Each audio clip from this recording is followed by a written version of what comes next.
Welcome to this week's episode of Let's Chat with Derick. I'm your host, Derick Fage, and if you are a nature lover, you are going to want to absolutely follow my guest today on Facebook. He's got so many incredible stories and some wildlife you can find right here in your backyard, in and around the Ottawa region, and of course in other places across this beautiful country of ours. I'm joined by naturalist, author, university lecturer, and nature photographer Michael Runtz. Michael, welcome to the show. Great to have you. Good morning, Derek. Great to be here. I want to start off by finding out what your inspiration was for your love of nature, because I follow you on Facebook. I was actually introduced to you by my wife through a mutual friend of yours and mine, Sandy Sharkey. But where did your love for wildlife come from? Is this something that's been in your family and you grew up in nature?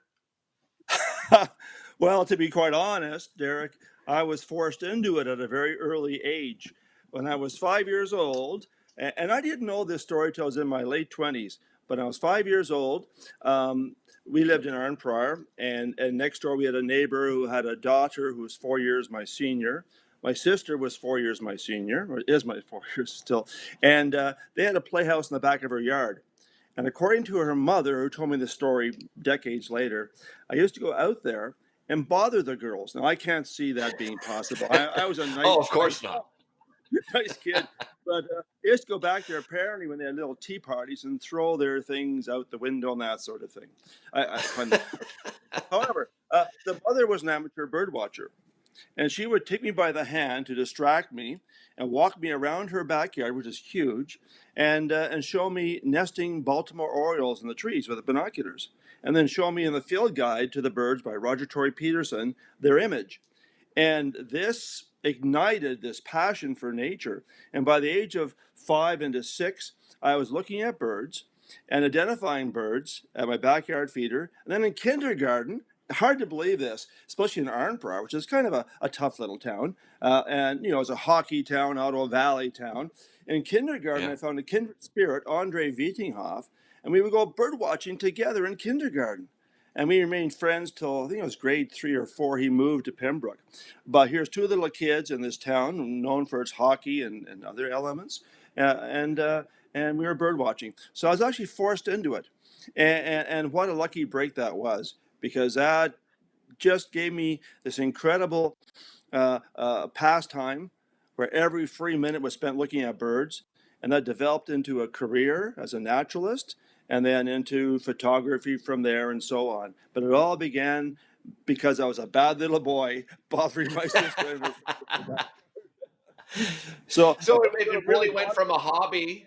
It went from a hobby to it becoming a career for you. That passion, obviously, just put you on this path and this journey. And I don't think, Michael, a lot of people, realize how much wildlife is just around them in their own backyard. I mean, you were certainly fortunate to be in an area where, you had a lot of space and so forth. But, I've followed you on Facebook for quite some time now. And I don't think maybe we look up enough, because there is nature in and around us and wildlife around us more than we possibly think. Absolutely, and it's funny. The urban environment is a habitat, and there's been studies done on backyards and large green spaces in cities, big parks, for example, and they found that backyards are as an important a habitat for nature as are larger green spaces in the urban setting. Of course, they're not quite as good as a bigger green space like Algonquin Park, for example, my favorite place on this planet. But still, they're very important, and there's a lot of diversity in nature and backyards. How do we attract more wildlife into our urban surroundings, into our backyards? Sometimes just by planting the appropriate plants. For example, certain birds like big cedar hedges for roosting at night and even nesting in. And so planting coniferous plants, especially white cedars, can create habitat. Planting fruit trees that feeds in winter or in the fall even, birds in migration or overwintering. Things that produce fruit, example like mountain ash, crab apple, that sort of thing, which have beautiful flowers in the spring, and then lovely fruit later on that attracts wildlife. What else can you do? Gardens with diversity of flowers. attract insects and hummingbirds, for example. So a mixture of things, and gardening is a great pastime for many people. Many of your viewers have beautiful gardens, and those are alive with dynamic interactions of small animals, various pollinators coming in, and then their predators. And many people think to see nature, you've got to see big things, obvious things. If you examine flowers really closely, there's such a world of interaction going on there. And I find the tiny animals just as captivating as the big ones, to be honest. Yeah, let's. So, what are some of the most common animals that you would find in the Ottawa region? Let's talk about first of all in our urban setting. What are some of the most common animals you would find? Well, certainly with birds, there are several birds that have adapted really well to the urban environment. And three of them are non native: European starling, house Okay. sparrows, which are not a true sparrow, they're an old world sparrow, and rock pigeons, of course, which you see all the time in huge flocks. And in fact, rock pigeons, if you look at any movie, could be a James Bond movie, could be a romantic movie, you'll see flocks of pigeons somewhere in the movie because they're everywhere. But these birds are moved deliberately by humans. In fact, a big part of our introduction to starlings and house sparrows in North America was due to homesick Brits in New York in the late 1800s that decided to bring over to New York and let go in the big park they have there and so on in that area, birds that are found in Shakespeare's plays. And starlings and sparrows dominate, or they're very common in them. And so those birds are brought in the late 1800s and released a number of times. And from there, they spread across North America. And starlings in particular, I think everybody knows a starling. These Yeah. black-looking birds with short tails, on the wires. One little known fact is that Mozart, the famous composer, had a pet starling. And do you know this story? No. Yeah, he had a pet, and he adored his starling. And when his starling finally died, he actually had a funeral procession for it in his backyard with famous people there at the procession. And he was so moved by his starling that he actually wrote a composition for it. This famous Unbelievable. composer had this. Now, what's more unbelievable? This is something I've been thinking about, Derek. Is that it's a rather profound thought I had that while Mozart was composing, his starling was decomposing. Now, how about that for I like it. Well played. Very well done, Michael. And I'm glad you mentioned, pigeons and starlings because oftentimes I think people think of them as nuisance birds. And I think if you took the right? time to really watch them and see the beauty in them, that it may change your mind. Does it frustrate you sometimes, Michael, when you hear people talking about, say pigeons and starlings as a nuisance when quite frankly, it's really us that came into their territory. Well, absolutely. We brought them here. I mean, they're not the problem. We are the problem, right? And we're always sort of the Yeah. base of the problem. And what really irks me, Derek, is when people put human values on animals or human traits. For example, fish are a weasel that is found through our region, and these are really neat weasels that can climb trees and even eat porcupines. One of the few animals that can kill a porcupine. Wow. They're specialized for that. But I've often heard them referred to as being, evil or mean-spirited and or cruel. What else have I heard? Terms like that applied to them. And these are human traits, not animal traits. Animals Right. don't have cruelty in them. If they're a predatory animal, they are designed to kill, and that's how they survive.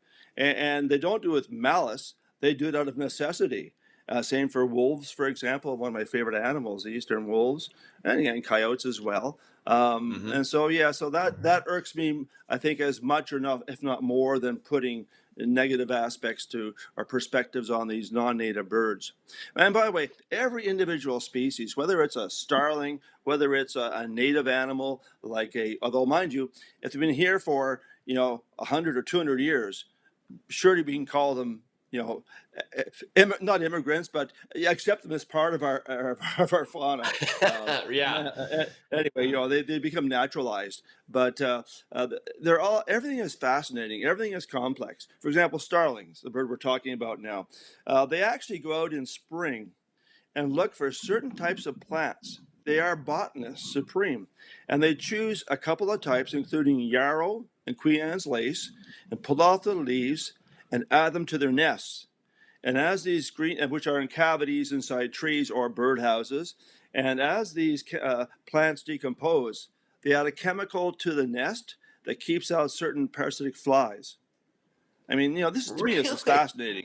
No Yeah, I mean kidding. the behavior. No idea. Another bird that people see in their backyards quite frequently is the white-breasted nuthatch. These birds forage upside down on trees, looking into crevices for insects and spiders. And they often go to bird feeders both for sunflower seeds and for suet. What people often put out suet. Yeah. And what they do, they nest in cavities. They don't make their own. They adopt one like starlings do. They're cavity adopters. They look for a certain kind of beetle on the ground, and they grab these beetles Really? and they fly back to the hole, and the beetle's alive, it's held in the beak, and the birds wipe the beetle around the entrance to their nest cavity. And the beetle lets go a chemical called cantharidin that puts a Okay. chemical barrier around the entrance to keep ants and things from climbing inside. I That mean, is to me, this is amazing. so fast. Yeah, yeah, and Well, so and, much yeah, we of the of nature in our backyards is like worthy of a very close look, as all nature yeah, well, is. and now that you mentioned, the nuthatch, we're very fortunate that we have a cottage, a beautiful cottage, and have bird feeders Mm. out. And the nuthatch is one of the the most common birds that visits. But now I'll keep my eye out to see if because we also have put in bird houses throughout the forest on our property. So that's something I'm going to keep a Right. close eye on. Tell me Yeah, about some of the it's big fascinating. I was just going to say, tell me about some of the highlights in your career following wildlife. What are some of the most incredible stories that you can share with us? Sure. I guess to go back to my early roots as a kid, I had great mentors when I was young, and in fact, most of them are passed away now. When I was young, I had a number of gentlemen who I thought of as being elderly. They're probably half my age back then, as I am now. But it's true. And so I had very few friends my own age because I was an oddball. I was a bird watcher, right? But I had elderly men, and they passed on a lot of little, not secrets, but things that bird watchers do to attract birds. And one is called pishing, where you go psh, psh, psh, psh, psh, psh, psh, and that brings the small birds like magic. They gather around. Yeah, psh, psh, psh, psh. It's Really? like saying shh. It's like saying shh, shh, shh, and putting a P in front. Psh, psh, psh, psh. And Okay. you do that repeatedly, and you'll get chickadees coming in, and they give alarm calls that draws more birds in. So learning these calls, but the big one is squeaking, which is good for predatory birds and other animals that are predatory, like weasels and foxes. You squeak on your fingers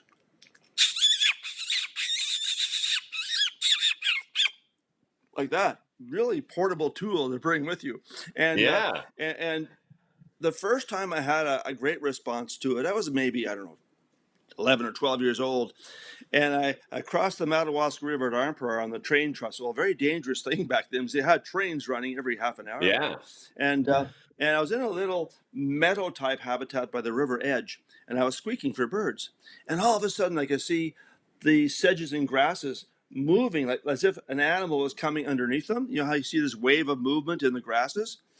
And up to my feet came a little short-tailed weasel, and I was just like Oh so my excited about it. God. So No yeah, kidding. and oh yeah, yeah. So here I was, squeaking in my first weasel, and it's like losing your virginity. It's a big thing. You squeaked in a predatory animal, and then over the years, I have squeaked in hundreds. I'm not exaggerating. Hundreds of owls, hawks, coyotes, foxes. You add them all up, like mink and everything. It's a phenomenal tool to use, and so that's been a highlight. And this, With that exact same squeaking that you just did, well, you attracted all I, of those different styles?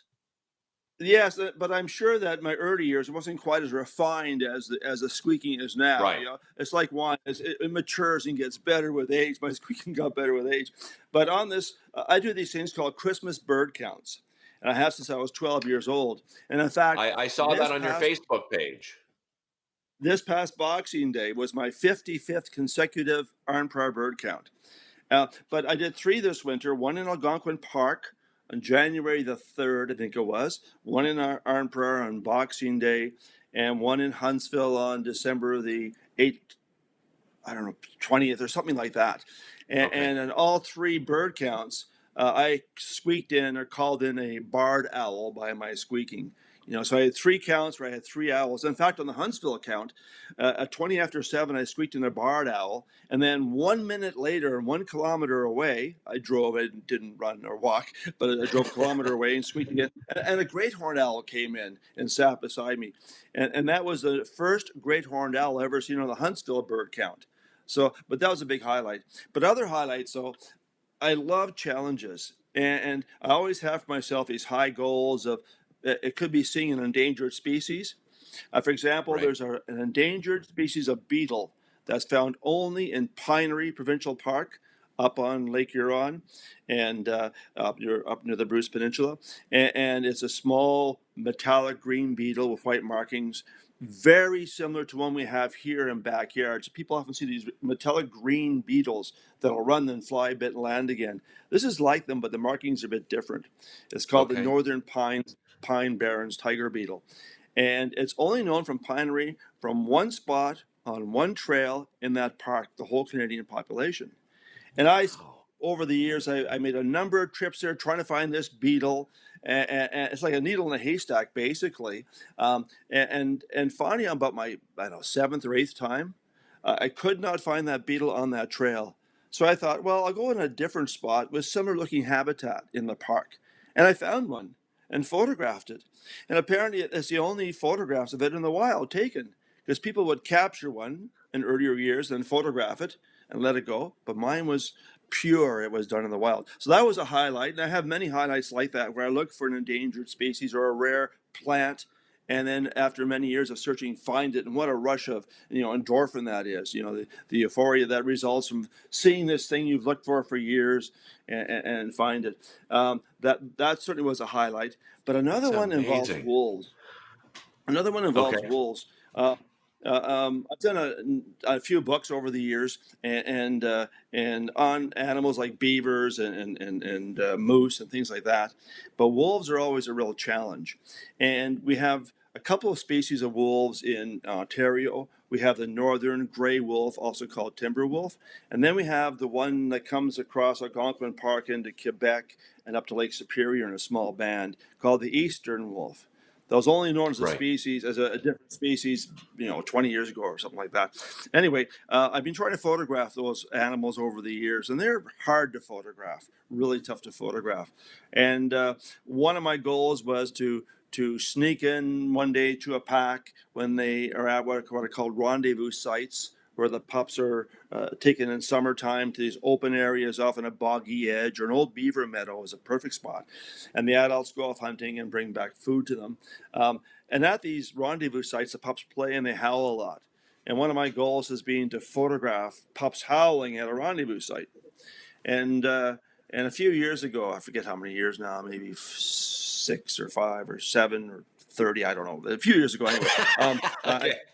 I did manage. Time just sort of as you get aged, time kind of blends in, and your stories get mixed up. You tell us the same story 50 times, but different versions of it. It gets better I'm each starting time. to understand that This at is 51 now. Yeah. Oh, you're a youngster. Anyway, Derek, this one spot, it was about maybe a kilometer or so to bushwhack in, maybe a bit more than a kilometer.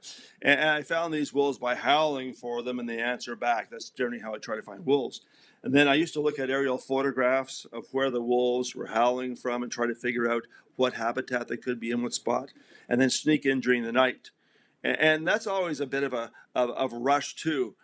Even though I've No been kidding. involved in nature all my life, walking in the woods alone very slowly and quietly at night for a kilometer or sometimes a bit more than that you feel the nervousness. You know that it's safe to be there, but you have these human Yeah. reactions to sounds, cracking sticks, and so on. And then, but I snuck in, and then at daybreak, I howled, and I had an adult come in along the edge of the pond toward me, but the pups were still distant, and I could see a bit of an opening in the trees where maybe half a kilometer away where the pups had been howling from. So the next day I went back and I snuck in and I tried to bushwhack around to that spot I had seen where the pups probably were, but the forest is pretty dense and there's no way of going quietly through it because wolves have great hearing, and if you're snapping sticks and stuff, Of forget course. about it. Yeah. So I chose to gamble and walk on the edge of the beaver pond back to where the pups seemed to be howling from, thinking that I'm going to be exposed here and more obvious. But I snuck around the edge of the pond and walked out in the water a little bit. I had high boots on and hid behind a big dead tree in the water and waited for sunrise and then for the lighting to hit that spot. And I howled, and the three pups ran up into they actually ran in the opening, and I had a big telephoto lens on, so I had pretty good view of them and through the Yeah. camera. And I howled, and they raised their heads and howled back. So to me, that's one of the highlights, was not just seeing these three pups raise their heads and respond to a strange wolf, but to get a picture of them. And that's to me a very Unbelievable. important thing. That's to me one of the most important things. There are many people out there who call themselves nature photographers, but they Hmm. have a different perspective on nature. They didn't start off as a naturalist. Some did, but the Right. majority are not. Because with the change in photography, with the invention of digital photography, it's become more accessible. With the invention of cell phones that take spectacular photographs, Britta always amazes me and gets incredible photographs, on her cell phone. Well, I have this Yeah. like this $17,000 lens that weighs 50 pounds and takes 3 minutes to carry it in the woods, and I get the same kind of Oh images. yeah. It's just, but We're worth these hundreds, people, if not thousands, sometimes. yeah. The thing is, not all nature photographers, but there are many who do not know nature, and all they want is a Right. trophy. They want to get that photograph, and they don't really think about the animal or plant's well-being. Most focus only on animals, and they do all sorts of nonsensical things like trying to feed wolves and foxes, get them tame, and then taking photographs. Yeah. Throwing hot dogs in the air to make the fox jump in winter, that sort of thing.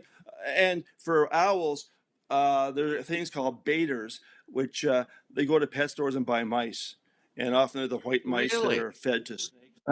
And they go out in the winter and they put out the mouse on the snow and something, so the owl comes in toward them, and they photograph as owl coming in. And I find that everybody has their own standards, and mine's a Right. little bit different. I think I'm not saying I'm better than anybody else. I'm not saying I'm higher up, in terms of Yeah. ethics, but I don't think that's right, and I don't do that. I prefer to do it the hard way of understanding the animal first, like the tiger beetle in pinery, knowing what Yeah. you're looking for, knowing the habitat it's in, and then spending the effort to see it. And to me, the big thing is seeing it. Getting a Yeah. photograph is secondary. It's like Well, icing on and the I think cake. it's more, Michael, I think it's more satisfying at the end. I think if people, had the patience, took the time, did the research, had a better understanding at the end of the day, they'd have a much more satisfying experience. We have about 5 minutes left, and I don't want to run out of Oh, time wow. before I talk a little bit about your naturalist club, because you've formed a naturalist club, and I'd like you to sort of explain what that is and what people can expect, because people can go on walks with you, right, Michael? That's right. Yeah, and the Naturalist Club is called the McNamara Field Naturalist Club, named after an early Arnprior naturalist. Where he lived in Arnprior, he was an accountant for the McLaughlin Lumber Company, and he was a naturalist of extreme skill and photographer of extreme skill. He developed new printing techniques, and we called it after him. The club in '84 was formed, and now we have hundreds of members, and we have monthly meetings held by Zoom these days with the terrible Right. virus, preventing social gatherings, and but we have field trips and so on. And there are not just clubs all through Ontario and through Canada and North America, and these are great things for families to join. There's nothing better to bring kids into nature and show them firsthand this incredible world that is captivating. You know, if kids have ADD, bring them out there, show them nature, and there's so Yes. much going on. You know, that instead of getting them drugs, you know, or putting them on video games, whatever. Agree Nature 100%. really is a cure for so many of our not illnesses, but for our little problems. And I think joining a naturalist club and getting kids involved in looking at butterflies and caterpillars and things, frogs, and then everything else is a really healthy thing to do. And to me, it's given me not just a hobby as a kid, but led to a career. And my teaching at Carleton University is because I'm a naturalist. I don't have the credentials of most of my colleagues that have PhDs. I don't. But I have this wealth of knowledge developed from firsthand experience and a passion for learning about everything out there. And so I think naturalist clubs are really important parts of our society, and more people should join their local naturalist club, bring their kids to them. I couldn't agree more. I think in this you mentioned the pandemic, and I think there's actually it seems to be kind of a renewed respect for nature and being outdoors. It's interesting that it took a pandemic because before the pandemic, people were inside on their computers playing video games and so forth. Then we get a pandemic. Everyone tells people to stay Yeah. inside, and all of a sudden everyone wants to be outside. I've never seen more people outside over the summer than I Yeah. have during these terrible times. It's obviously terrible times, but if there's something that we can take away from it that's positive, I would say with this renewed interest and curiosity when it comes to nature. Michael, I'm almost out of time. I just want to make sure Right. people can find you on social media so they can follow you, perhaps get involved with your naturalist club as well. Sure. So Sure. tell people where to Sure. find you. Okay, this is all due to Britta because I was a Luddite when it came to technology, and I still am. Britta got me on social media. Nature by Runtz is Okay. what do you call it? Is that called the tag or handle or whatever it's called? Nature by Yeah, it's Runtz, your yeah and on Facebook. whatever it is. It's on Yeah. Facebook, and what's the other thing? Not Twitter like Trump. But what the hell is this thing? Other thing Instagram. called Instagram. Instagram. That's the word. Yeah, starting there too.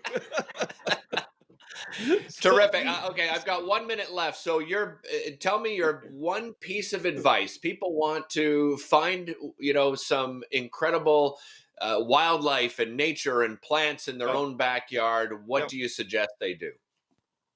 Go out there, look, and now there are so many ways of identifying things.